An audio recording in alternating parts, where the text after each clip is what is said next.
గుడివాడ అమర్నాథ్కి, రోజాకు చాలామంది ఒక 40 మంది ఎమ్మెల్యేలకు టికెట్లు లేవంటున్నారు ఈసారి వైసీపీ నుంచి. దానికి మీరేమంటారు? ఏమోనమ్మా, నేను వైసీపీ గురించి అయితే అసలు మాట్లాడదలుచుకోలే. నాకు ఇష్టం లేని పార్టీ అది. అది ఓకే, అంటే ఒక ఏపీ ఏండి మీద గుంటూరు కదా మేడం, ఆ.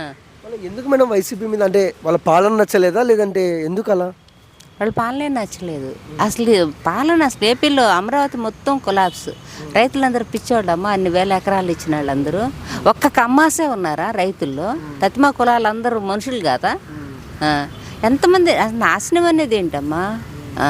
ఇప్పుడు ఈ పాటికి లాస్ట్ టైం చంద్రబాబు నాయుడు వచ్చి ఉంటే ఇప్పుడు అంత తెలంగాణ ఎంత డెవలప్ అయ్యి ఉండేది కాదు, ఎంత కాస్ట్ పెరిగేది అయితే కాదు. అంటే మన వైపు కూడా బాగా పెరిగేది ఆంధ్ర. ఇప్పుడు అంత డౌన్ ఫాల్ నడుస్తుంది. ఏమున్నాయి అసలు? ఏముంది? ఒక్క రోడ్డు సరిగ్గా లేదు, ఒక జాబ్ సరిగ్గా లేదు, ఒక్కటి సరిగ్గా లేదు.